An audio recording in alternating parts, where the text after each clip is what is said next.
Uma boa tarde a todas, todos e todes. É um prazer estar aqui, receber a professora Isabela Tamaso, da Universidade Federal de Goiás, que vai fazer essa aula, essa palestra para nós, titulada Goiás, Relíquias e Patrimônios que o Rio Vermelho levou. E antes de eu apresentar a professora Isabela, eu queria um pouco explicar qual é o contexto dessa nossa atividade, né, da disciplina Áreas Centrais e Cidades Históricas, Temas do Patrimônio Urbano, que é uma disciplina da Faculdade de Arquitetura e Urbanismo da USP, em caráter optativa, que tem por objetivo discutir as políticas de preservação do patrimônio cultural urbano no Brasil, pensando o tema das áreas centrais e das cidades históricas, relacionando também às questões internacionais. A partir de alguns casos paradigmáticos no Brasil, a gente tem buscado problematizar a patrimonialização e a preservação dos bens culturais, procurando, com isso, promover uma discussão crítica sobre o patrimônio cultural urbano, apresentando temas, autores, legislação, bibliografias, processos de valorização, renovação e transformação das áreas centrais e das cidades históricas. Com isso, a gente tenta dar, de alguma forma, uma bibliografia geral, básica e geral sobre os centros históricos, procurando proporcionar uma reflexão sempre crítica e ampla dessa abordagem humanista também que caracteriza a nossa formação na Faculdade de Arquitetura e Urbanismo da Universidade de São Paulo. Nesse ano de 2020, a proposta da disciplina foi a de focar no tema das fragilidades, das ameaças e das catástrofes que têm desafiado a preservação do patrimônio urbano dentro de um quadro maior do antropoceno e de diversas questões atuais que a gente tem vivido no contexto internacional, inclusive com a pandemia. Essas fragilidades, elas têm ordem ambiental, têm ordem política, têm ordem social, e a gente, para isso, tem recebido aqui diversos pesquisadores e pesquisadoras para falar desse tema a partir de alguns casos exemplares. Então, na aula de hoje, a gente optou por esse trabalho de discutir a cidade de Goiás Velho, a partir de uma perspectiva da professora Isabela Tamaso, que é antropóloga e docente na área de antropologia. Eu queria primeiro, antes de apresentar a professora, também ainda agradecer muito a Bruna Bassetti, que é a monitora, aluna da graduação, quase formanda, quase arquiteta, que tem ajudado aqui em todos esses trâmites. Agradecer enormemente ao grupo de alunos que tem estado aqui presente constantemente, firmemente, ao longo dessa disciplina. Para mim, tem um significado especial a presença de cada um e cada uma de vocês. Eu realmente agradeço todas as aulas. Então, sem mais, tendo já dito isso, eu queria, mais uma vez, reiterar a nossa satisfação de ter aqui conosco hoje a professora Isabela Tamaso, tem graduação em Rádio e Televisão pela USP, mestrado e doutorado em Antropologia pela Universidade de Brasília, é professora associada na Universidade Federal de Goiás, sócia da Associação Brasileira de Antropologia, membro do Comitê Patrimônios e Museus da ABA. É também membro suplente do Conselho Consultivo do IFAM e do Conselho Consultivo do IBRAM, que é o Instituto Brasileiro de Museus. Ela tem experiência na área de antropologia, com ênfase em patrimônios culturais, antropologia urbana, antropologia do lugar, memórias e performances culturais. Nesse momento, ela é diretora da Faculdade de Ciências Sociais da Universidade Federal de Goiás, tesoureira adjunta da Associação Brasileira de Antropologia, diretora de antropologia da ANPOX, que é a Associação Nacional de Pesquisa e Pós-Graduação em Ciências Sociais. Então, Isabela, seja muito bem-vinda aqui a nosso curso, essa nossa sessão, nossa tarde, e passo, então, a palavra para você. Bom, boa tarde, Flávia. Agradeço muito esse convite, é um prazer estar aqui com vocês. Quero agradecer o apoio também da Bruna Bassetti, a presença de todas as alunas e todos os alunos, e também de quem vai nos assistir ou está nos assistindo pelo YouTube. Queria dizer assim que é de fato uma alegria falar para uma disciplina de arquitetura, uma vez que nós entendemos, eu e a Flávia e todos nós que trabalhamos com patrimônio, que patrimônio é um tema de pesquisa interdisciplinar. E com mais a abordagem é feita com várias áreas disciplinares, tanto mais a gente consegue dar um bom destino, um bom projeto, né, e estabelecer boas políticas públicas para os patrimônios, que de antemão eu gostaria de dizer que por patrimônio eu entendo ação social e processo. Quando a gente identifica a ideia de patrimônio como ação social e processo, ele deixa de ser algo estático, ele deixa de ser uma mera coisa, uma coisa a qual são atribuídos valores, né? Sejam estéticos, sejam históricos, sejam de que ordem, cultural, paisagístico, natural.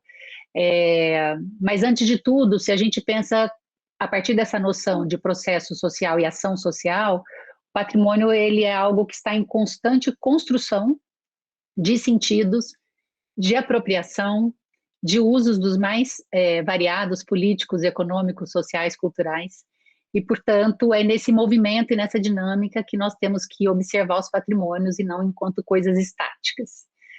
Queria dizer também uma outra questão para iniciar, que toda vez que eu faço qualquer palestra, fala, aula, que seja pública, que se torne pública, eu, em primeiro lugar, agradeço a todos os vilaboenses a experiência que me foi dada por eles para que eu compartilhasse esse modo de vida, para que eu vivesse com eles esse sistema cultural, essa cidade, esse modus vilaboense de ser, e dizer que é desse lugar que eu falo, né? É de um lugar de uma pessoa que fez uma pesquisa de campo de 1 ano e meio. Eu me mudei para a cidade de Goiás no momento em que a cidade já tinha entregue parte do dossiê à Unesco, se candidatando ao título de Patrimônio Mundial. Para minha felicidade, eu tinha acabado de ingressar no doutorado, estava escolhendo um objeto de pesquisa no campo do patrimônio, e a cidade de Goiás caiu no meu colo, né? Caiu no meu colo porque eu estava morando em Goiânia, fazendo doutorado na UNB, e a cidade enviou o dossiê para a Unesco, e aí começou todo um movimento, a partir do qual eu estabeleci, então, como projeto de pesquisa, e me mudei para a cidade em fevereiro de 2001 e permaneci lá até julho de 2002. Aluguei uma casa no centro histórico, uma casa que fica apenas uma rua acima desse rio vermelho, né, que é o rio que vai encher nessa enchente de 2001, então eu estava uma quadra apenas acima do leito do rio que inundou. Mas eu estava uma quadra acima e como para os dois lados a topografia ela cresce, né? Ela é acidentada para o alto, então a água não chegou até a minha residência, embora a gente também tenha tirado algumas coisas de lá, com receio de que a água talvez chegasse até a nossa casa. Eu aluguei essa casa numa rua que passa a procissão, porque eu queria viver essa experiência de ter uma casa cujas janelas devem ficar abertas para o sagrado, sabendo a importância que tem essa relação entre práticas religiosas católicas, mesmo que sejam paralitúrgicas, mas as litúrgicas também, o quanto elas são importantes para essa territorialidade marcada pelo tombamento tanto do IPHAN quanto pelo reconhecimento da Unesco. E então essa experiência de 1 ano e meio, ela foi uma experiência que me permitiu de fevereiro até 31 de dezembro, quando a enchente aconteceu, eu caminhava com um projeto de pesquisa que já estava bem avançado, eu já tinha coletado boa parte dos dados e pretendia sair da cidade, completando o ciclo de 1 ano em fevereiro de 2002.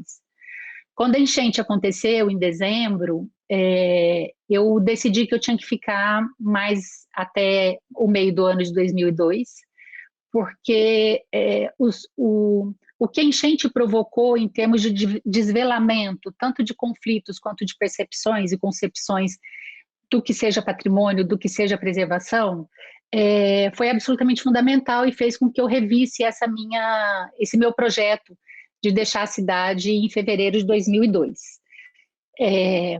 Eu não tenho a menor dúvida de que foi uma atitude acertada, embora ela tenha provocado não só um aumento do meu prazo de defesa na tese como um aumento de páginas, né? É uma tese longa, exatamente porque a partir tudo que eu já tinha pensado, a enchente me direcionou para outros recortes, e esses dados foram se avolumando muito, e de uma maneira muito importante, né? Que é a terceira parte da tese, que é onde está inserido um pouco dessa reflexão do que a enchente provoca, mais, né, a minha reflexão, e aí a outra ressalva que eu quero fazer, mais do que o que a enchente provoca no casario, ou na malha urbana, ou no sítio tombado, materialmente falando, é o que a enchente provoca nessa relação que o vilaboense estava estabelecendo com essa categoria de patrimônio.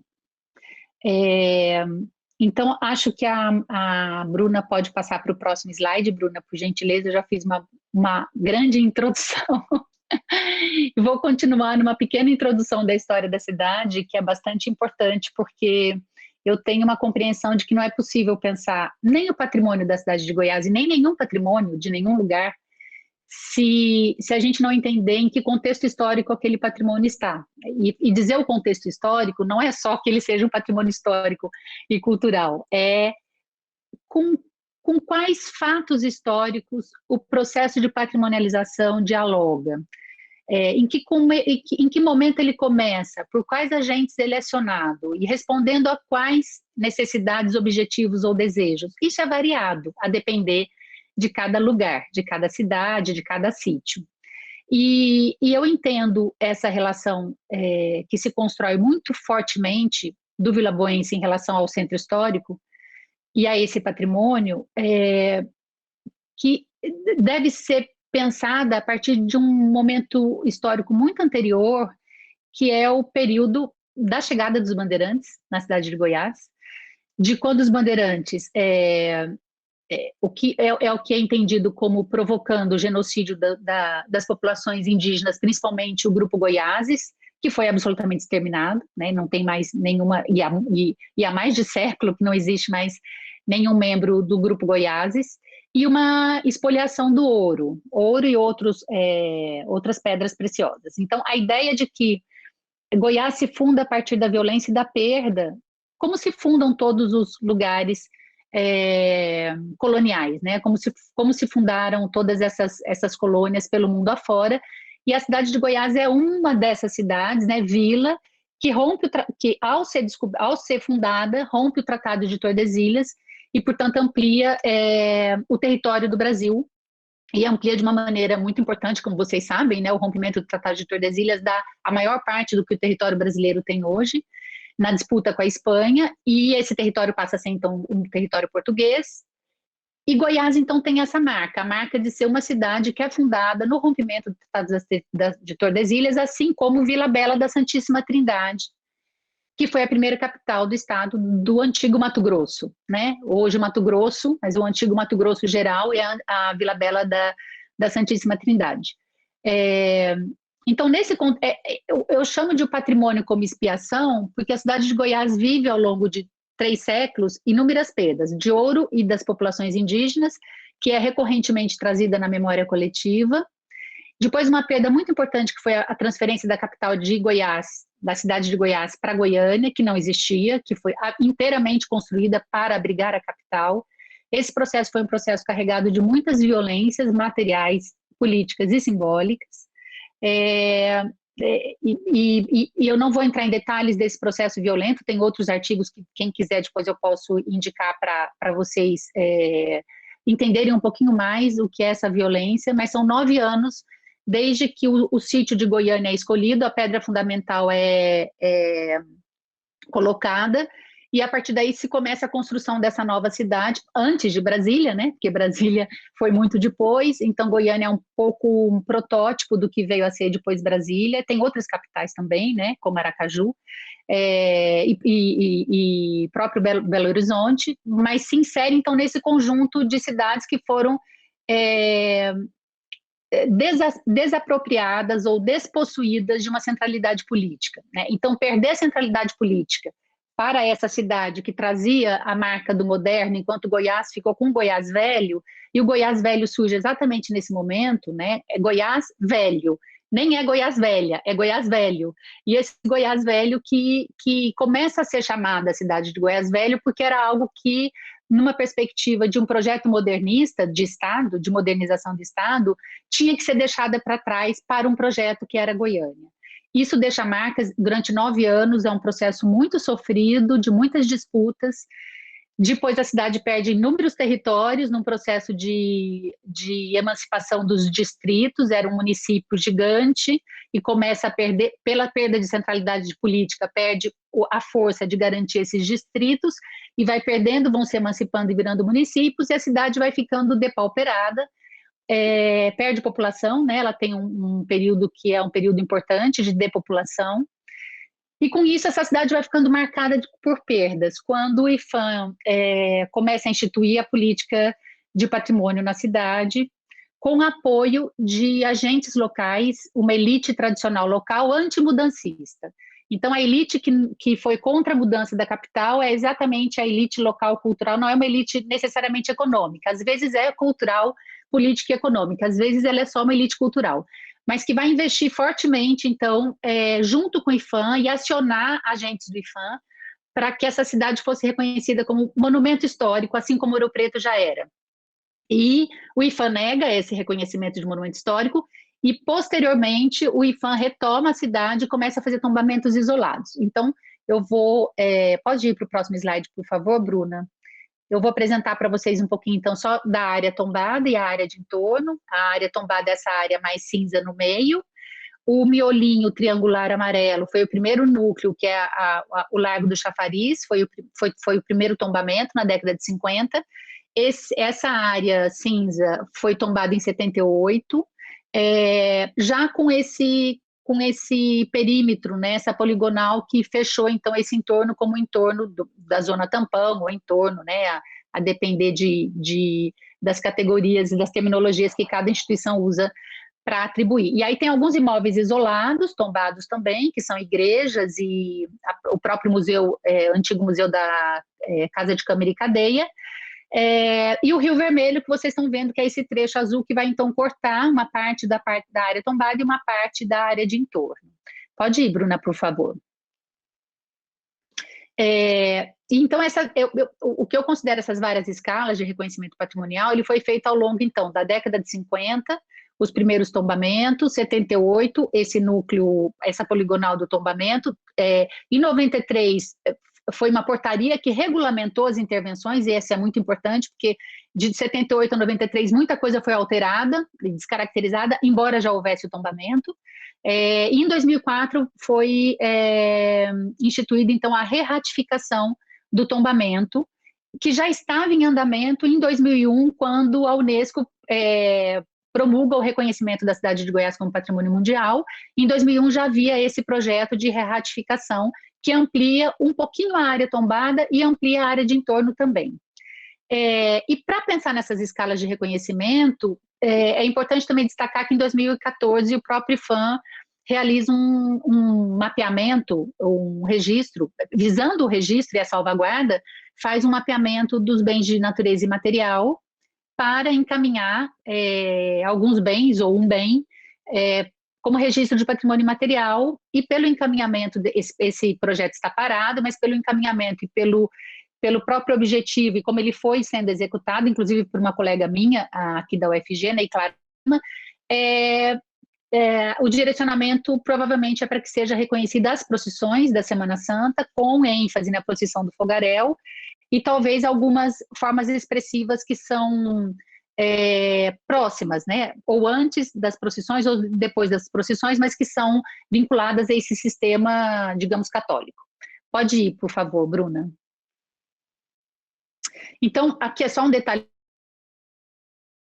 são esses tombamentos isolados que eu já fiz referência, que estão naquele mapa, essa portaria, que é a portaria que vai regular a área de entorno. Pode ir, por favor, Bruna. E isso também a gente já tratou. Pode ir, por favor. Então, aqui a gente tem um mapa, que é o mapa que foi inserido no dossiê enviado para a Unesco. Esse mapa, ele tem mais ou menos a mesma configuração daquele que eu mostrei anteriormente, com a diferença que este já previa uma pequena ampliação da área de entorno e da área tombada. Tem um outro slide na sequência que vai ficar mais claro. Pode passar o outro, por favor, Bruna? Isso.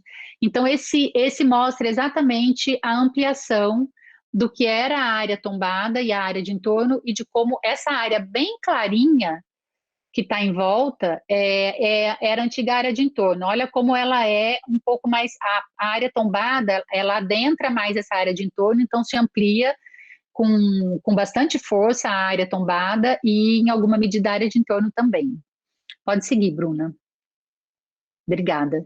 Aqui é só um destaque desse plano mais próximo, que é onde o Rio Vermelho corta esses dois lados, chamado lado de Santana e o lado do Carmo, ou o lado do Rosário, que assim, a referência é feita exatamente às igrejas e às irmandades que existiram no passado, que não existem mais, salvo a Irmandade do Nosso Senhor dos Passos.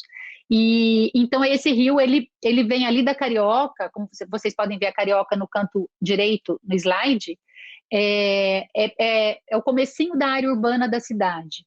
Então ali tem um trecho onde faz uma curva, e a enchente, então, ela vem, qualquer situação em que o rio se avoluma, mesmo quando não tem enchente, mas quando ele enche um pouco mais, e o que para o vilaboense é um espetáculo, né? Quando o rio está cheio, as pessoas se dirigem até a beira do rio para verem o rio cheio, porque o rio cheio é algo entendido como admirável e bonito, ao mesmo tempo que é sempre um limite para o risco.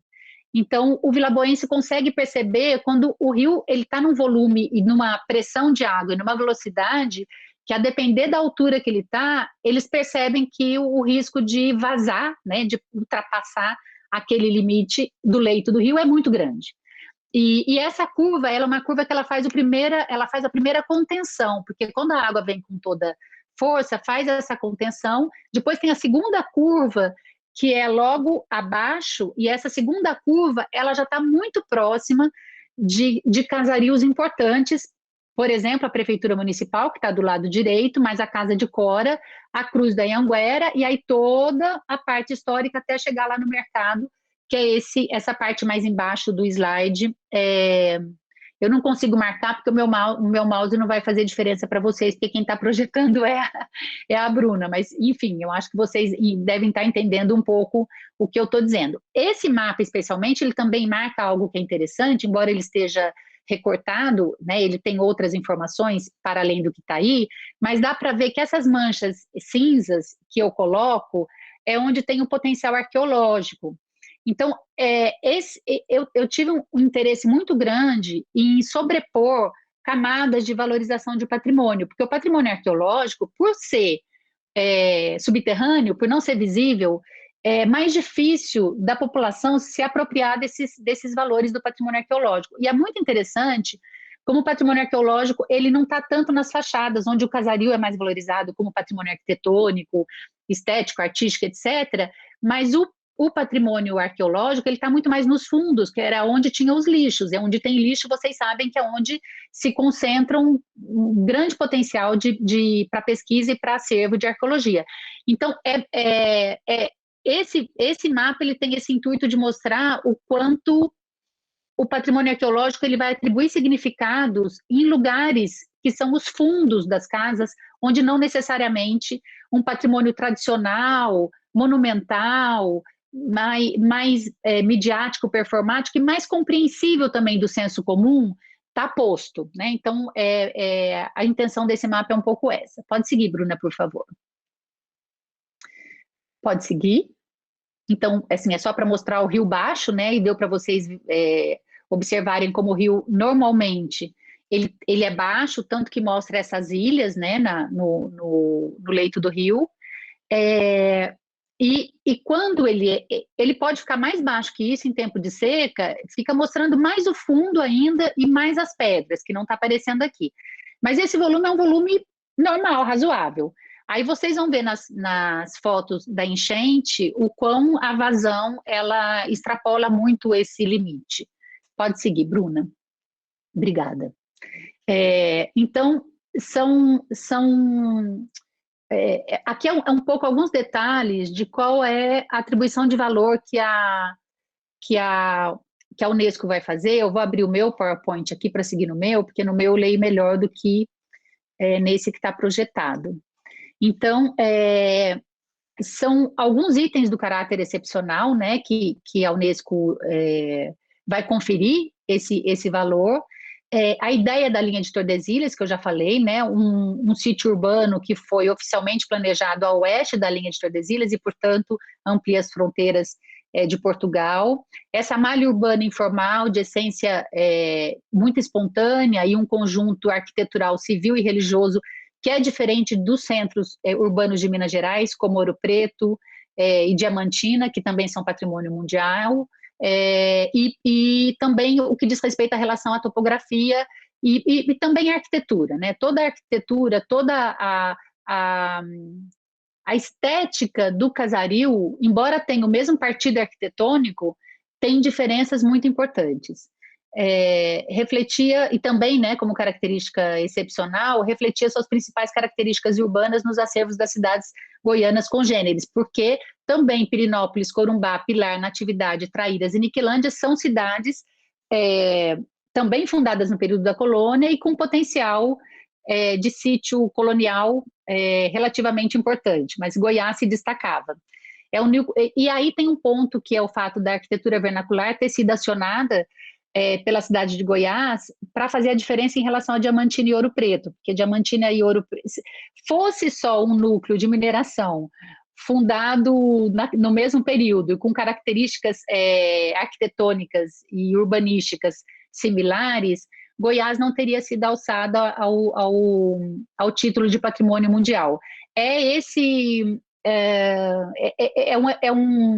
um adendo que se faz ao dossiê que já tinha sido entregue, né, um outro volume, que é um volume específico sobre arquitetura vernacular, que foi orientado pelo ICOMOS para que a cidade, que ela só teria condições de receber o título de patrimônio mundial se ela tivesse conseguisse comprovar que a arquitetura de Goiás tinha um diferencial. Esse diferencial, segundo o ICOMOS, era a arquitetura vernacular, que vocês todos que são arquitetos, estudantes de arquitetura, sabem muito melhor do que eu do que se trata, né? É um uso de determinadas técnicas e uma mistura, uma mescla de determinadas técnicas de construção com materiais que são do próprio local e com técnicas que eram desempenhadas no próprio local. Isso gera uma arquitetura muito própria, muito singular, que Goiás conseguiu convencer a Unesco e o ICOMOS que tinha essa diferença e, portanto, merecia esse título que foi conquistado. Pode seguir, por favor, Bruna.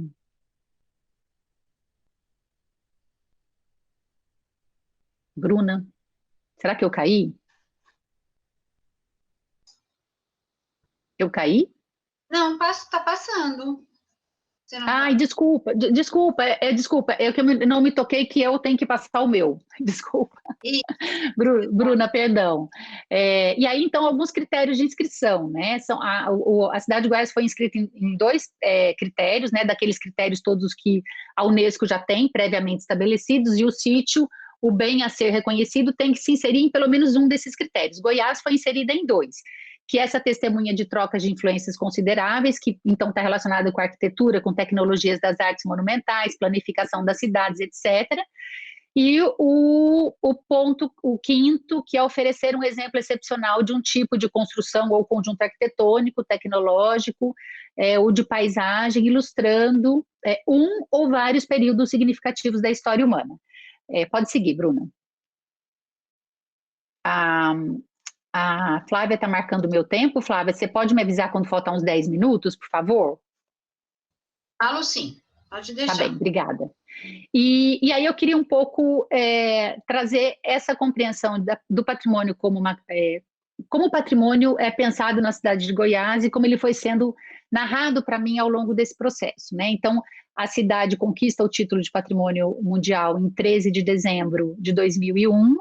Nesse dia, eu estive na comemoração que já estava agendada, programada, para, caso a cidade conquistasse o título, ter uma comemoração oficial, e a Praça do Coreto ficou tomada de vilaboenses, e imprensa, né? E aí a imprensa e políticos e autoridades do Estado. E aí eu decidi fazer nesse momento uma enquete que eu consegui fazer com 78 pessoas no período da manhã, fazendo poucas perguntas e que me permitiriam depois fazer uma análise qualitativa dessas respostas. Não foi um questionário, foram poucas perguntas, 5 perguntas, e elas foram as mesmas, e a única coisa que eu queria saber é se a pessoa era moradora do centro histórico ou de áreas periféricas, idade, grau de escolaridade, profissão. O que eu queria saber era um pouco se ser morador do centro histórico alteravam a definição que a pessoa daria para patrimônio, assim como escolaridade e idade. E até pensando que idade teria uma relação muito forte com a mudança da capital. As pessoas mais idosas estavam coladas no evento crítico, na situação crítica, no drama social que foi a mudança da capital, e, portanto, já era esperado que, ao falar do patrimônio mundial, se trouxesse a ideia de expiação da perda da mudança da capital. Então, como eu vejo, né? Eu estou classificando como categoria nativa algumas percepções de patrimônio. O título de patrimônio mundial sendo referido como patrimônio, né? A gente ganhou o patrimônio, agora que a gente conquistou o patrimônio, não é o título, né? É como se não houvesse um patrimônio e o patrimônio chegou com a Unesco. Então, o patrimônio da cidade passa a ser equivalente ao título de patrimônio mundial. Essa é uma percepção que algumas pessoas têm, né? E definem patrimônio dessa maneira. O título de patrimônio mundial como desencadeador imediato de desenvolvimento econômico para o município, empregos, renda, educação, lazer, etc. E isso é algo absolutamente importante, porque nós sabemos que tem sido cada vez mais usado o patrimônio na sua perspectiva de sustentabilidade, para que essas populações possam viver não só viver nos patrimônios, mas viver dos patrimônios, né? E viver dignamente. E, portanto, ter emprego, renda, escola, e que o turismo possa ser um turismo sustentável, mas que garanta a sustentabilidade desses patrimônios e dessas pessoas nesses patrimônios. Então, esse foi um discurso absolutamente acionado, inclusive pelos agentes, o que eu chamo de agentes mais oficiais do patrimônio, agentes do IPHAN, ou autoridades municipais, ou ONGs, etc., que faziam muito a defesa da importância da conquista do título de patrimônio mundial, e como essa defesa ela vinha sempre muito bom, porque o título vai dar visibilidade e a cidade vai ter melhorias econômicas e no emprego e na renda e etc. Uma terceira concepção, que é essa vinculação imediata entre título de patrimônio mundial, turismo e desenvolvimento, que está atrelada um pouco a essa segunda ideia, mas ela vinha muito especificamente, né? Agora que a gente ganhou o patrimônio, nós vamos ter um desenvolvimento maior da cidade e o turismo vai ser muito mais alavancado. Pode seguir, por favor. Bruna, obrigada.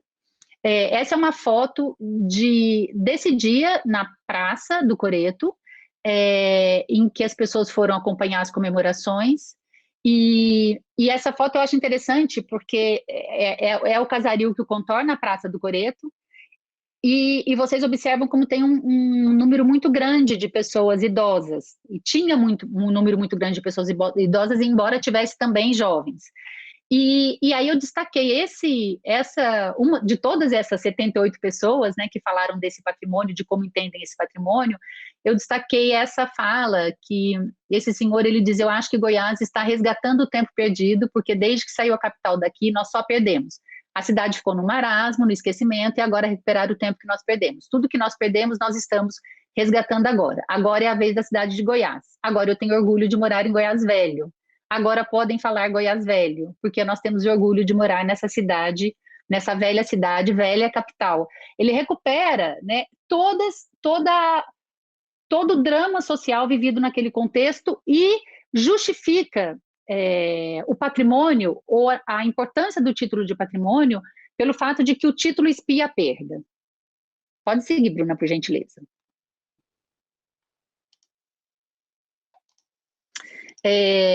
Então, esse é o dia 13 de dezembro de 2001, que é o dia da conquista do título, a Praça do Coreto, né? O Coreto está lá atrás. Aqui vocês veem uma aglomeração.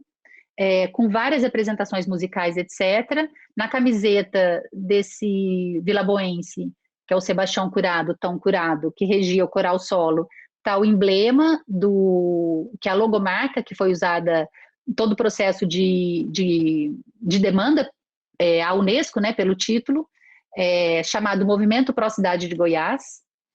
E só 17 dias depois desse dia, que vocês estão vendo na Praça do Coreto, no próximo slide, eu anuncio que em 31 de dezembro de 2001 acontece a enchente. Foram só 17 dias depois da conquista do título, e eu quis fazer essa longa introdução que relaciona fatos históricos anteriores à enchente, porque essa enchente ela vai ser vivida nesse contexto da cidade que acabava de entender que partiria então para um novo momento, né? Nós vamos viver um outro projeto, uma outra cidade, e nós vamos caminhar para outra possibilidade, né? Então, as expectativas eram inúmeras, as esperanças eram inúmeras, a cidade vivia em euforia, as casas aumentando o aluguel, aumentando o preço de venda, aumentando IPTU, serviços sendo oferecidos com muito mais qualidade, como restaurantes, e oferta, né, uma maior oferta de restaurantes, lanchonetes, a parte de hotelaria, roteiros turísticos. Então, tudo isso veio num crescendo ao longo de 2001, e entre 13 e 31, que se vivia a consolidação dessa vitória, a enchente, ela começa. Pode passar para o próximo slide, por favor, Bruna. A noite do dia 30 chove, época de chuva, né? O Centro-Oeste, ele é marcado por 2 estações do ano, seca e chuva, não são 4 estações, como a gente tem mais marcadamente no Sudeste e Sul. E a estação de chuva começa outubro, um pouquinho em setembro, mas outubro, novembro, dezembro, janeiro e fevereiro chove muito. E a enchente, a chuva começa na noite do dia 30, para minha sorte, né? E eu digo para minha sorte, porque quando a gente é pesquisador e a gente está inteiramente envolvido com o campo, com a pesquisa, com as pessoas, com esses interlocutores, que são as pessoas que moram nos lugares que nós estudamos, porque nós não estudamos só os lugares, né? Nós estudamos os sistemas simbólicos e culturais que fazem com que essas pessoas construam esses espaços enquanto lugares atribuídos de valores. E eu tinha ido passar o Natal, porque eu sou do interior de São Paulo, e a minha família inteira ainda mora em São Paulo, e eu fui passar o Natal, mas eu só me dei o direito de passar o Natal com a família, e disse eu tenho que voltar, porque eu estou em campo, né, estou em pesquisa, e eu vou passar o Réveillon, eu vou passar todas as outras momentos na cidade de Goiás, imaginando que eu sairia em fevereiro. Então eu digo que eu fui muito feliz nessa minha decisão, porque eu pude acompanhar esse outro drama, né? Eu acho que assim, são 2 dramas que marcam a cidade de Goiás nesse último século, assim, considerando 2001 a década de 30 como no entremeio de um século. E aí, quando amanheceu, o rio já estava bem cheio e as pessoas começaram a ir até a beira do rio para ver o rio cheio. E tem aquele momento que é assim, vamos ver o rio cheio, todo mundo vai feliz ver o rio cheio, chegaram, e 9 horas, 9h30, 10 horas, já não tinha mais nenhuma alegria, porque as pessoas começaram a perceber que começou a transbordar, e que o volume que vinha e a velocidade que vinha, seria muito difícil aquilo não entrar no Casaril. Então, essa rua que nós estamos vendo, ao final dela, aquele Casaril ao final, antes do Casaril e entre essa água, tem uma ponte. Foi a ponte... Ai, meu Deus, me esqueci. Ai, me esqueci o nome. Daqui a pouco eu lembro. Essa ponte foi levada, assim como outras 2 pontes importantes, e a única ponte que garantiu o acesso desses 2 lados do rio, né, da cidade do lado Casa de Câmara e Cadeia para o lado Igreja do Rosário, foi a ponte mais nova. Então, durante boa parte da recuperação da cidade, as pessoas tinham que dar a volta para essa ponte mais nova, porque não conseguia de carro fazer esse percurso. Pode passar, por favor. Não, só um minutinho, Bruna. Aí do lado, a outra foto, é a foto da Casa de Cora, da Rua da Casa de Cora, que é uma rua muito importante, porque Casa de Cora é o nome que realmente alavanca o turismo para a cidade a partir da década de 80, quando ela falece, quando o Museu Casa de Cora é criado, em 86, se eu não me engano. É o museu mais visitado na cidade de Goiás, e essa rua é uma rua muito importante do ponto de vista turístico, porque ela une o Largo do Coreto ao do Rosário, Museu de Arte Sacra, Palácio Conde dos Arcos, Cruz do Anhanguera, Casa de Cora e Igreja do Rosário. Então, é um eixo turístico que se estende um pouquinho mais para o Largo do Chafariz e Casa de Câmara e Cadeia. Então, essa rua da Casa de Cora, ela é paralela a essa outra rua, que é a rua que eu também esqueci o nome agora, porque eu estou ficando nervosa com falar de Goiás de novo, ainda mais da enchente. Daqui a pouco eu me lembro, mas é a rua aqui na lateral onde tem essa pessoa com guarda-chuva, é a igreja de Nossa Senhora do Carmo, Rua do Carmo. Rua do Carmo e a Ponte do Carmo. E o Hospital São Pedro de Alcântara, que é esse sobrado um pouco mais monumental, né? Lembrando que o casario da cidade de Goiás é um casario singelo, mesmo os sobrados são singelos e não tem aquela mesma riqueza de ornamentos que tem outras cidades como Diamantina, Ouro Preto, Recife, Olinda e etc. Pode seguir, por favor, Bruna. Eu quero que você volte só mais um pouquinho, Bruna, por favor, desculpa, mas nessa rua de Cora, eu não sei se vocês conseguem ver, ao final da rua, né, indo em direção, seguindo a água, ao final é onde fica a Cruz da Anhanguera, né? Ela fica próxima ao leito do rio e no cruzamento dessa rua, que é a Rua Moretti Foggia. O rio corta a Rua Moretti Foggia e nesse momento em que o rio corta, que tem a avenida, a Cruz da Anhanguera está exatamente nesse cruzamento. Então, desse lugar onde essa senhora está assistindo a enchente, não podia avançar para lá porque a defesa não permitia, né, a defesa civil não permitia que a gente fosse, eu estava exatamente fazendo essa foto, né, eu sou o lugar dessa foto.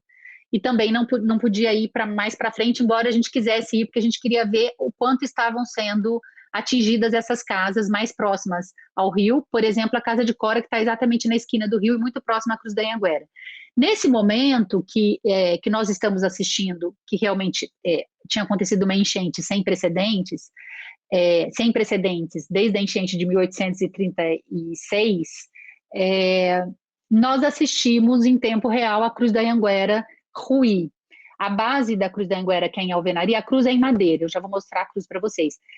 A base, que é em alvenaria, ela é solapada, porque o rio ele vai solapando, né, a enchente vai solapando a base da cruz e toda aquela parte que é a avenida mesmo, ela vai sendo solapada, aquilo vai ruindo, e a Cruz da Anhanguera, ela cai aos nossos olhos, né? Então, assim, acho que ter também presenciado esse momento foi muito importante para sentir o que acontece com as pessoas quando elas veem um determinado símbolo, embora controverso, né? Agora, nesse momento do Brasil e do mundo, a Cruz da Anhanguera, que é um bandeirante, que teve o seu momento histórico lido como herói, e agora, desde a década de 60, ele é revisto como um algoz, né, genocida, e essa revisão já vem sendo feita no estado de Goiás, na cidade de Goiás, desde a década de 60, nesse momento que a cruz ela é solapada e ela tomba e ela some nas águas do rio, eu escuto sentimentos dos mais variados e antagônicos. Tanto que bom que a cruz foi embora, porque a gente coloca outro símbolo no lugar, né? E tomara que a gente consiga colocar um símbolo que represente a população indígena dizimada pelos bandeirantes.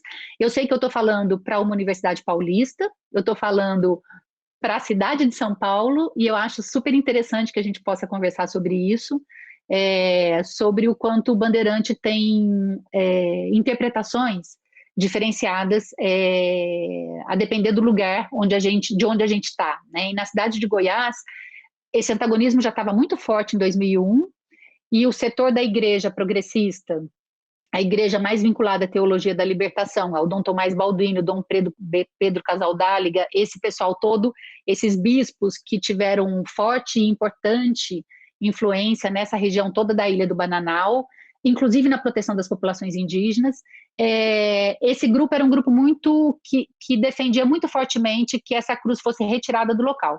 Quando ela vai com as águas da chuva, se instaura nesse momento um debate muito importante sobre se ela deveria voltar uma réplica dela, porque ela foi embora e se imaginava que ela teria ido embora de vez, né? Que era um patrimônio perdido para a enchente.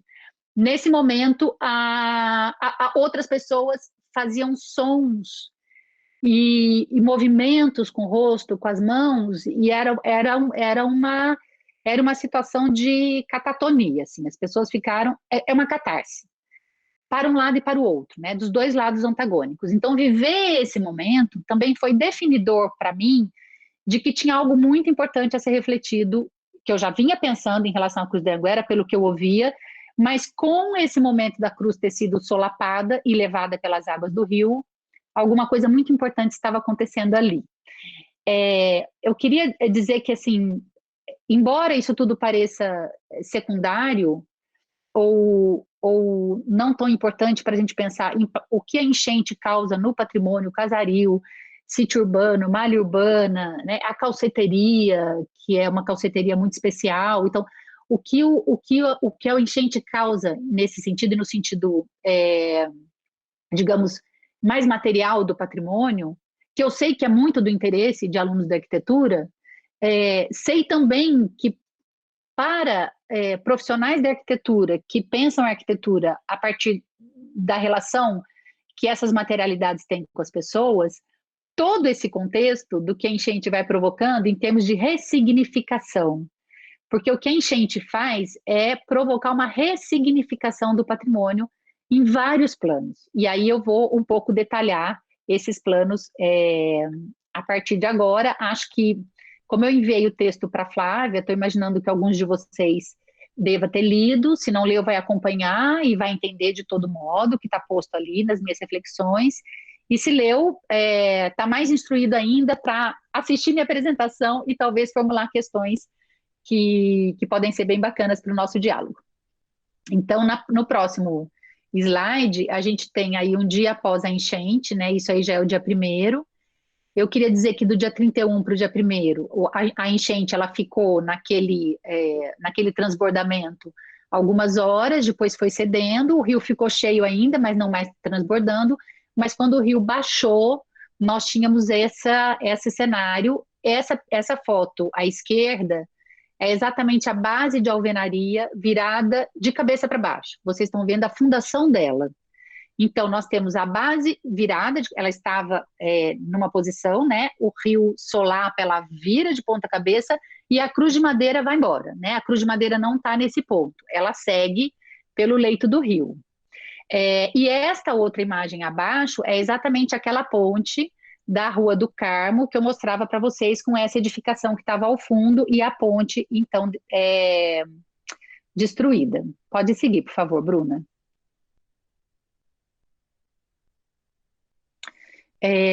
Então, eu passo a entender que esse momento, ele é um momento definidor da minha pesquisa e definidor dessa reconfiguração do campo do patrimônio na cidade de Goiás e dessas ressignificações que começam exatamente no dia 31 e no decorrer de todo aquele ano de 2002, enquanto as obras de recuperação foram sendo executadas.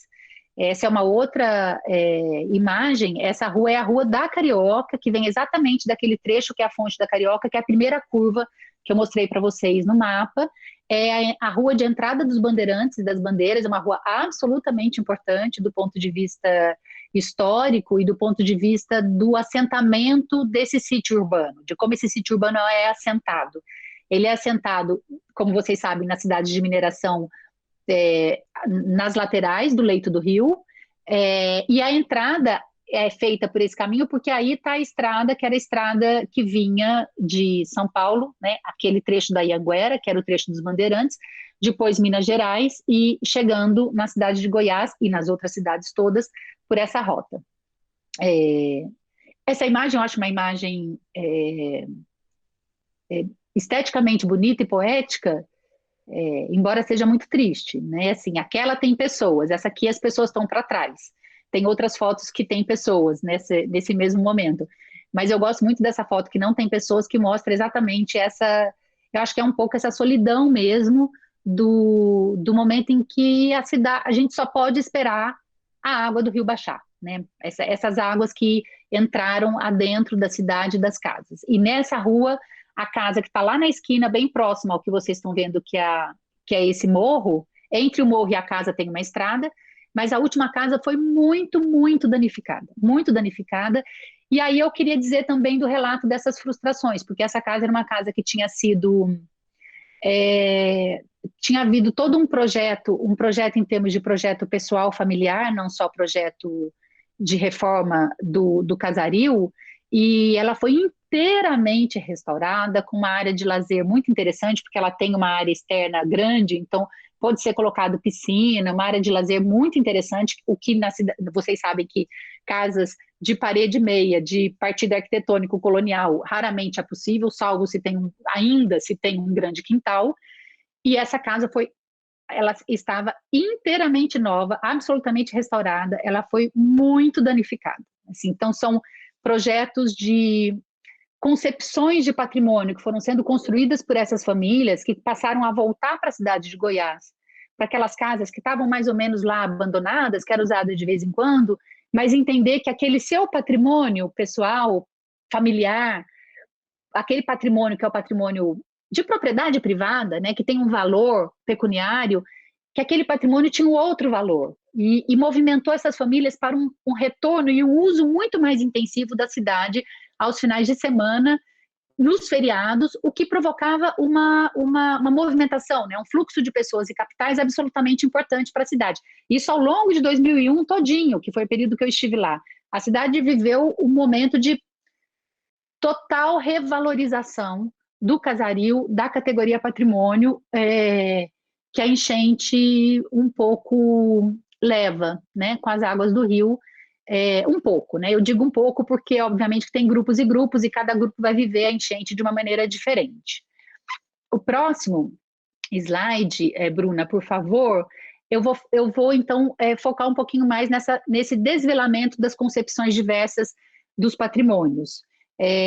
Então, versus essa lógica da conservação patrimonial, que o IPHAN desenvolveu ao longo do século XX e na cidade de Goiás, né, nesse caso especialmente também, mas depois, a partir de 99 até a enchente, até 2001, essa lógica da conservação patrimonial também sendo muito acionada a partir de como a Unesco pensa o patrimônio, não tanto a Unesco acionando essa lógica, porque a Unesco não tem ações específicas nas cidades, vocês sabem disso. Embora as cidades sejam patrimônio mundial, cabe ao Estado-nação cuidar desse patrimônio e, portanto, a lógica da conservação patrimonial propriamente dita, em termos de acautelamento, de salvaguarda, de proteção de recursos, cabe ao Estado, portanto, ao IPHAN. Mas essa lógica da conservação patrimonial, tanto do IPHAN quanto das cartas da Unesco, de tudo que foi sendo veiculado na mídia, de qual era a compreensão da Unesco em relação à cidade, ela vai sofrer um questionamento, porque esses outros sentidos dos patrimônios vão surgir de uma maneira muito intensa, né, a partir do dia 1º de janeiro de 2002, de uma maneira muito forte, e esses outros sentidos, eles vão contrapor essa narrativa oficial, né, o que a Laura Jane Smith, que eu acho que vocês talvez já devam ter lido, designa como sendo o discurso autorizado do patrimônio, e existe um discurso não autorizado do patrimônio. Eu acho que a antropologia, sobretudo, cabe ouvir também e, sobretudo, o discurso não autorizado do patrimônio, que são essas vozes que estão falando quando a cruz está caindo, quando a casa está sendo restaurada, e a gente vai convivendo e vai captando esses sentidos, não com questionários, não com entrevistas, embora também às vezes com algumas conversas, mas muito por essa experiência de estar ali com eles, vivendo o drama social. Pode seguir, por favor, Bruna.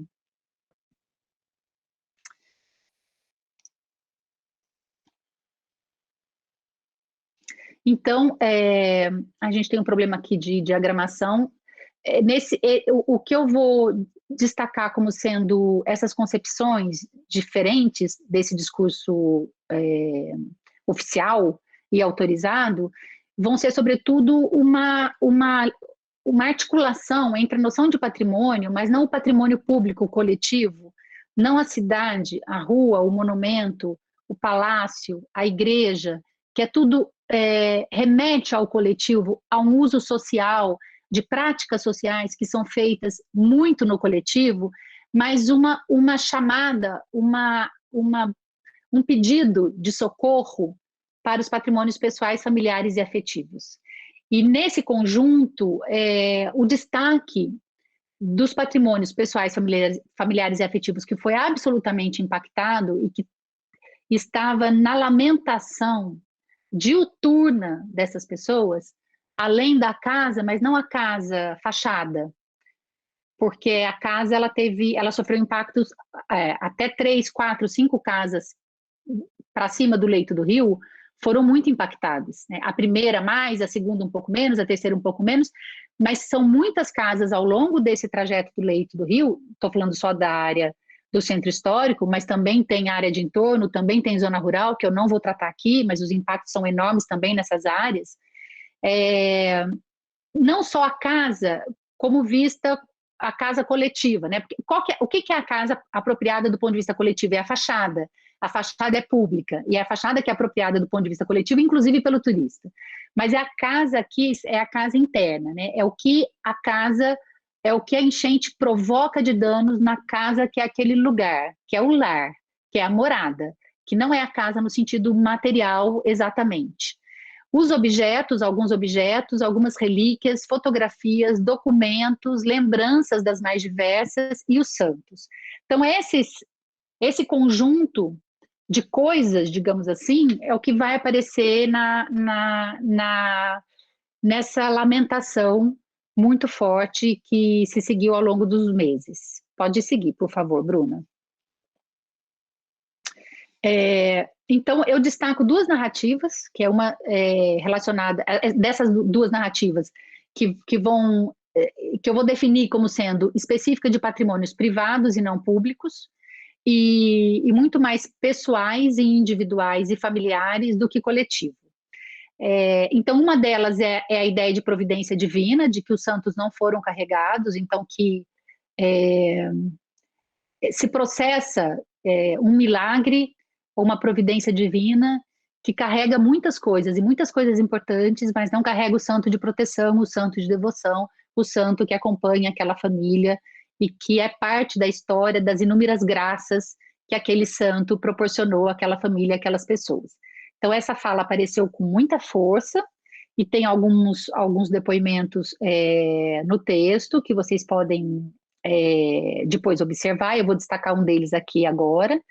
E a outra narrativa é a narrativa dessas perdas de objetos pessoais e familiares. Então, a despeito de entenderem que era uma tristeza profunda que a cidade, recém-conquistada o título de patrimônio mundial, ficasse naquele estado de depauperação, e na verdade tem uma estética, né, da ruína, e essa estética da ruína que no dia a dia não se pode só trajetar.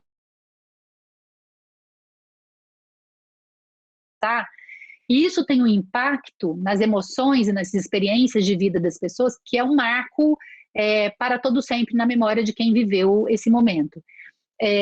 Então, nessas narrativas dos santos, por exemplo, num desses lugares no leito do rio, não é bem no Rio Vermelho, é no córrego bem próximo a essa parte do centro histórico, que tem um conjunto de casas muito singelas, e são 8 casas. Essas casas foram muito impactadas, porque esse córrego também transbordou bastante, e essa senhora e esse senhor, então, eles mostram a altura que a água chegou, que vocês conseguem ver a marca na parede, e ela mostra com muita alegria e devoção, embora por muita tristeza, porque ela perdeu várias coisas da casa, que essa mesa com esses santos está exatamente no lugar que estava, os santos estão exatamente aí, os santos não rodaram com a enchente. Então, esse depoimento, né, desse oratório e do que ela diz, né, ela fica encabulada porque a mesa estava lá, não se moveu do lugar, o oratório permaneceu exatamente do jeito que ele estava, e isso,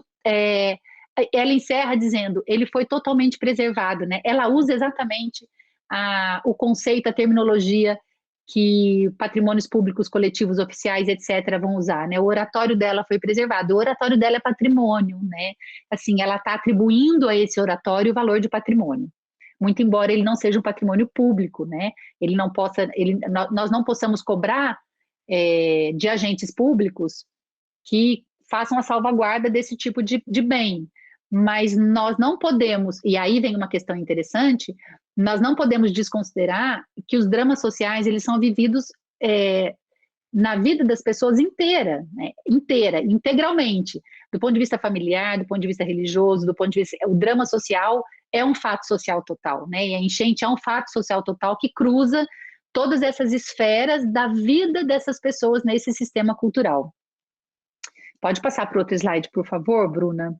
E aí, então, eu queria trazer um pouquinho dessa compreensão, né? Começar a pensar com vocês um pouco essa compreensão, a distinção que o Herzfeld faz do tempo social e o tempo monumental.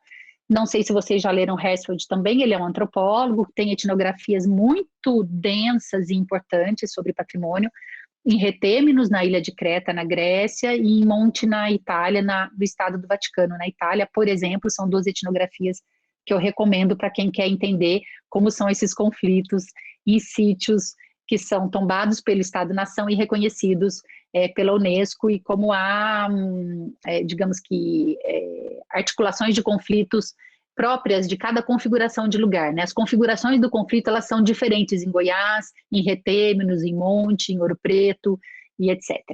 Mas eu queria trazer um pouquinho essa compreensão dele, porque uma das pessoas que era uma jovem estudante de Direito, e ela era uma das pessoas que eu sentia mais angustiada, eu diria até que um pouco revoltada, no bom sentido da palavra, né, no sentido de que revolta impulsiona a gente a dizer coisas e a fazer coisas e a sair desse lugar que é um lugar de simplesmente lamentação. E ela tinha uma fala muito potente, assim, eu destaco uma das falas dela, que ela vai fazer referência ao fato de que ela entende que não está sendo dado um tratamento igualitário para os bens públicos ou o casario de importância, como a Casa de Cora, por exemplo, e a Cruz da Anhanguera, e essas casas e esses lugares próprios deles, né, para as suas vidas, e as vidas mais privadas, pessoais e afetivas.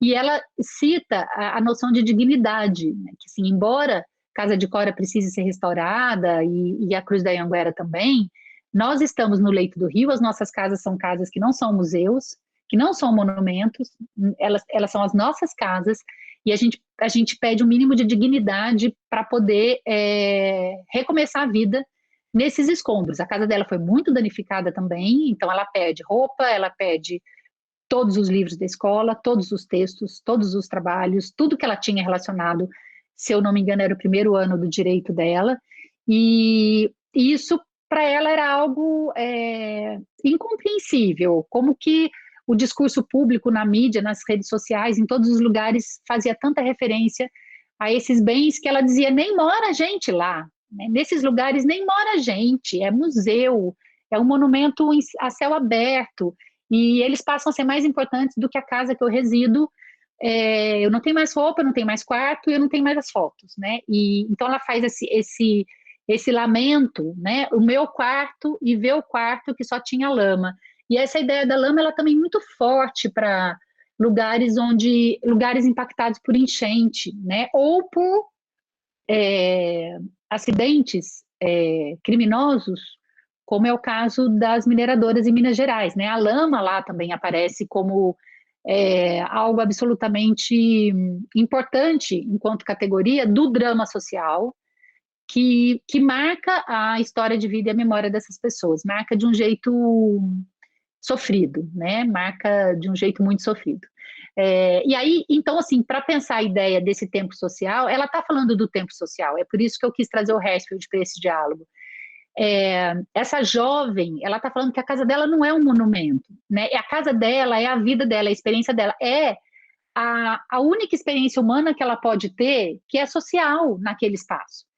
E aí o Herzfeld vai dizer, então, que esse tempo social é aquela porção de experiência cotidiana, é reduzido ao prognóstico coletivo, dado pelo tempo monumental, redutivo, genérico e focado em um passado constituído por categorias e por estereótipos. Então, esse tempo social vai ser absolutamente obnublado ou secundarizado pelo tempo monumental do discurso autorizado do patrimônio, das agências oficiais e dos projetos que esses sítios e essas agências têm para essas cidades. O próximo slide, por favor, Bruna.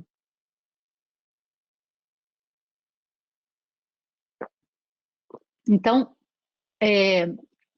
o que a lama e as águas do Rio Vermelho provocam nessa reconfiguração, na ressemantização do patrimônio, na reconfiguração das disputas políticas? E uma questão que eu acho importante é que, ao longo de 2001, que eu conversava com as pessoas, eu tentava observar se as pessoas, nas suas conversas cotidianas, absolutamente informais, comigo e com outras pessoas, se elas revelavam digamos que uma recusa ou um mal-estar da cidade ser patrimônio nacional, pelo IPHAN, o centro histórico, ou aquele polígono, e estar sendo encaminhado para ser reconhecido como patrimônio mundial. E eu tentava identificar também se a categoria patrimônio mundial seria melhor aceita, porque mais abrangente, porque com poder simbólico muito maior, porque é mundial, se seria mais aceita do que foi aceita a categoria patrimônio nacional, porque patrimônio nacional de 78 até o final do século XX foi foco de muito conflito entre moradores que tinham o casario tombado e o IPHAN, como vocês também já estão cansados de saber, né? Esses conflitos que o Herzfeld também vai narrar, de obras que não foram... ai, meu Deus, como é que é a palavra que eu quero? Autorizadas. Do discurso autorizado, né? No discurso autorizado, que só é autorizado porque são especialistas autorizados a dizer aquilo sobre aquilo, né? Do saber especializado. Então, casas que cometeram, que fizeram intervenções não autorizadas, esses conflitos eles estão presentes em todos os lugares onde tem um monumento, um casario, mesmo que seja de igreja, porque os conflitos entre Estado-nação, né, IPHAN e Igreja Católica, não é pequeno e já está narrado nas várias, inclusive, cartas do Mário de Andrade e etc., com o Rodrigo Melo Franco de Andrade. Para quem já leu também já sabe um pouco disso que eu estou falando. Então, o que acontecia é que no ano de 2001, até a enchente, houve uma espécie de, quase como se fosse uma vigilância, que as pessoas não queriam dizer dos conflitos anteriores, relativos ao patrimônio, porque havia um volume muito grande de pessoas, e muito grande mesmo, que entendia que o discurso pró-título de patrimônio mundial, para ele ser convincente, os conflitos e as tensões, os dissensos, não poderiam aparecer naquele momento. Então, eu tive, assim, com uma raridade, uma única pessoa que colocava um senão e falava: eu não sei se o título de patrimônio mundial vai ser bom, eu tenho dúvida. Eu tenho muita dúvida, e eu tenho dúvida por causa disso. E essa pessoa listava, né? E aí ela listava tudo o que tinha acontecido naquelas décadas anteriores em relação aos conflitos com o IPHAN. Então, com a lama e com as águas do Rio Vermelho, o que eu vou observar que provoca essa ressignificação, não só da categoria patrimônio, mas principalmente desse último ano, desse ano de 2001, onde os conflitos ficaram obnublados, eles ficaram velados. E eu digo que as águas do Rio Vermelho fazem emergir uma conjuntura de disputa e de conflito que já estava presente antes, mas que não conseguiu ficar contida depois da enchente. Então, o que provoca? Provoca a emergência do sistema de exclusão, que é inerente à lógica de conservação patrimonial, que prioriza o público ao privado, o coletivo ao familiar e pessoal, etc., mas essa lógica do sistema de exclusão, ela também vai incidir sobre quais bens vão receber primeiramente recurso de restauro, de restauro não, de recuperação do imóvel, né? É mais do que restauro, eram imóveis que estavam sem parede, sem janela, sem condição de habitação. provocam também o desvelamento das tensões próprias dos lugares portadores dos bens patrimoniais, e, nesse sentido, esses antagonismos entre privado e público, indivíduo e sociedade. E só fazendo essa ressalva que eu tenho essa compreensão, Lowenthal tem também, Rashford tem também, o conflito é constitutivo das políticas de preservação, o Lowenthal vai dizer que ele é endêmico ao patrimônio, assim como o conflito é constitutivo do social, né? Assim, se a gente volta em Simmel, na sociologia de Simmel, o Simmel vai desenvolver toda uma sociologia do conflito, mostrando como o conflito tem um aspecto produtivo, como o conflito produz reflexão, ação, transformação e etc. Não necessariamente o conflito é negativo e é ruim. Então, a enchente, pode ir para o próximo slide, por favor. Só para te falar que a gente já estamos com 1h10, tá, de fala. Não. Tá, eu vou correr nesses próximos slides, então. A enchente, então, ela impacta... Tá. 10 minutos, mais ou menos, para eu encerrar, Flávia? Tá, fica à vontade, 10 minutos. Não tem problema nenhum, tá bom. Você se situar, porque eles têm várias perguntas já preparadinhas aí para o diálogo. Tá bom. Ok. Então, a enchente, ela impacta essa formação do que eu estou entendendo como uma formação de consciência patrimonial, né, que vinha acontecendo ao longo de 2001, não tivesse sido a enchente, conjectura, né? Conjectura. Não tivesse sido a enchente, o que será que teria sido dessa formação de uma consciência, de uma relativa harmonia temporária, né? Não absoluta e nem por todo o tempo, mas uma relativa harmonia. O que teria sido? Então, pensando um pouco nessa relação identidade e patrimônio, e eu trago Paulo Peixoto, que é um sociólogo português, que ele vai dizer que patrimônio e identidade não são termos de uma mesma equação, pois há elementos da vida cotidiana que são, não obstante serem forjados como índices de uma identidade, nem sempre são protegidos pela lógica da conservação. E aí ele está questionando muito essa primeira afirmação que todo mundo faz, os patrimônios são importantes porque eles são a âncora da identidade de determinados grupos e lugares, etc. Ele está dizendo não é exatamente assim. E eu completo dizendo que também há bens culturais que, apesar de selecionados pelas instituições de preservação, não são apropriados na prática social, porque não tem... a palavra que eu quero não tem ressonância, né? Ressonância no sentido de um conceito que o José Reginaldo Santos Gonçalves usa para definir patrimônios, né? Patrimônios, eles precisam ter ressonância.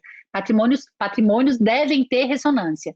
Então, não necessariamente o que é reconhecido oficialmente tem garantida a ressonância para aqueles grupos que vão viver e sim, vivem naqueles patrimônios, com aqueles patrimônios, nos patrimônios. Também a ideia de patrimônio como uma metalinguagem, o patrimônio como um recurso metonímico. Então, o que eu estou querendo trazer para cá é novamente contrapondo a fala daquela jovem estudante a esse patrimônio que vai usar desse recurso metonímico, que é uma metalinguagem para dizer de algumas coisas que representam coisas maiores, né? Então, a identidade da cidade de Goiás, isso tudo está no discurso oficial do patrimônio, e essa jovem, ela diz, há uma imagem de Goiás a ser mantida, e ela vai indicar a Casa de Cora e a Cruz da Anhanguera como lugares que compõem essa imagem. Então, e aí eu retomo aquela fala dela, as pessoas precisam ter um pouco de dignidade. Aqui está claramente posta, do meu ponto de vista, esse antagonismo entre uma imagem da cidade, que alguns grupos querem garantir pós-enchente, e um questionamento de pessoas afetadas pela enchente, que se sentem muito marcadas, desconsideradas, pelo fato de que não são, essa vida não é algo importante a ser observado. Então, se constrói todo esse discurso, inclusive da reparação dos bens que foram atingidos pela enchente, nessa lógica de um tempo monumental.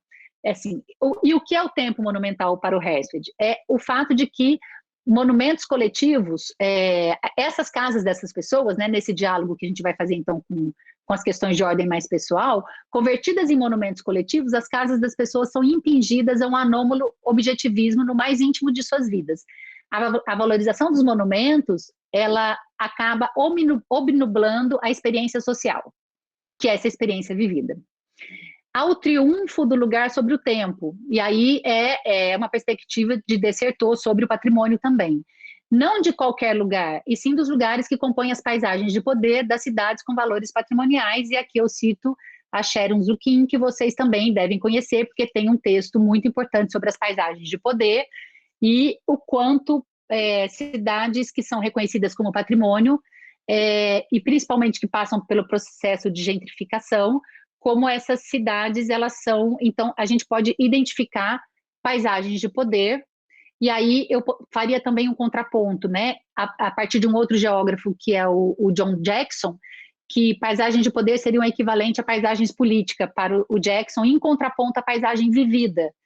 Então, a paisagem política é onde se institui determinados valores que são coletivos, públicos, do Estado-nação, ou de outras territorialidades, mas que não necessariamente tem ressonância nas paisagens vividas, né, nas experiências e nesse tempo social, né? Então dá muito bem para contrapor esses dois pares, tempo social e tempo monumental, paisagem vivida e paisagem política. E aí, então, esse ato, essa é uma casa, na frente da casa de Cora, quando a água cede, né? E aí vocês veem danos no piso, vocês veem danos na parede, né? Aqui, e aí as paredes dessa região da cidade tem muito taipa de pilão, tem pau a pique, tem híbrido, e tem até de alvenaria, quando teve alguma interferência, né? Em outros lugares da casa, que não esse lugar mais próximo ao meio-fio, né? A fachada. Mas aí vocês veem nitidamente e casas com danos de ordem estrutural muito graves. Então, esse ato entre o tempo monumental e o tempo social, ele está nessa fala também de uma vilaboense, que vai dizer: a gente sente que o interesse está mais na casa de Cora, como se fosse a única afetada, e aí ela vai dizer aquilo: perderam o quê? Papéis, documentos, né? Ela, inclusive, nesse momento de muita dor, não consegue nem reconhecer o valor que tem a Cora Coralina como poetisa, mulher, e toda a história que ela tem para alavancar em inúmeros sentidos para a cidade de Goiás, né? Mas é absolutamente compreensível diante do momento que ela vivia, pessoal, familiar. Pode ir para o próximo slide, por favor, Bruna? Então, ela fala da casa, né? Nesse depoimento anterior dela, ela fala da casa, que ninguém está se preocupado com isso, que eles estão abandonados às traças, e aí eu vou trazer um pouco essa noção da casa, a importância da casa no sistema cultural vilaboense, e como essa casa, de parede meia, conectadas umas às outras, né? Elas se seguram materialmente, elas se seguram arquitetonicamente, mas não é uma segurança meramente material, é uma segurança simbólica. Há uma construção de um sistema de relações sociais que passa por um tipo de casario colonial que faz com que estar colado não é só colado materialmente, as famílias estão coladas, o som vaza. Eu não sei se vocês já viveram em casas coloniais, principalmente as que não têm forro, mas mesmo as que têm forro, ainda assim a gente escuta o que o vizinho conversa do lado de lá, a gente escuta o telefone tocar, a gente escuta, se tiver o banheiro na divisa, a gente escuta a descarga que é dada no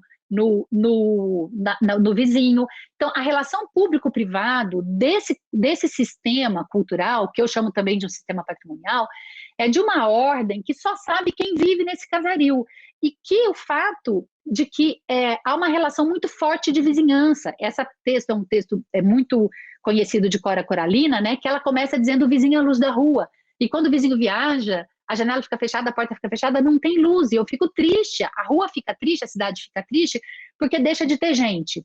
Então, para falar um pouco de que essa casa dessas pessoas que está impactada pela enchente não é uma casa meramente material, uma casa que está inserida num conjunto de sistema que está dialogando um com o outro. E a Cruz da Anhanguera, que vocês veem de perto, aqui ela já sendo restaurada, a base de alvenaria que está aqui é toda nova, foi feita em 2002, foi inaugurada em junho de 2002, foi feita muito rapidamente, eu diria que a toque de caixa, para o momento importante do FICA, que é o Festival Internacional de Cinema e Vídeo Ambiental, que acontece em junho. Essa cruz não é a cruz original, embora a cruz original tenha sido encontrada no dia seguinte, mais ou menos 1 quilômetro abaixo de onde ela estava colocada, mas se decidiu que era muito risco colocar a original, que se entende ser a cruz que o Anhanguera fincou em catalão, quando ele fez a divisa, quando ele entrou no estado de Goiás, ele funda, né, essa passagem em catalão e finca essa cruz. É o que do ponto de vista histórico, pelos documentos se entende, né? Se reconhece. Mas então, essa que seria a original vai para o Museu das Bandeiras, que é a antiga Casa de Câmara e Cadeia, e essa que é colocada em junho é uma réplica. A despeito de toda a polêmica que aconteceu entre 1º de janeiro e a colocação dessa cruz, desses dois grupos antagônicos disputando se a cruz voltaria ou se seria outro monumento que seria colocado no lugar. Eu estou acabando, tem mais só 2 slides. Eu queria, então, falar um pouquinho de também o quanto foi questionado a forma e os critérios de indenização de restauro. Todos nós que trabalhamos um pouco mais próximos com o campo do patrimônio, acompanhamos, eu digo assim, eu quero, antes de encerrar, dizer que eu acho que os agentes do patrimônio, os agentes oficiais, né, que estão no IPHAN, ou nas agências estatais, como no INEPAC, no IEFA, no CONDEFAT, onde eu tenho muitos colegas, né, assim, eu mesmo, a Flávia me apresentou como sendo suplente do meu colega Antônio Mota, no Conselho Consultivo do IPHAN.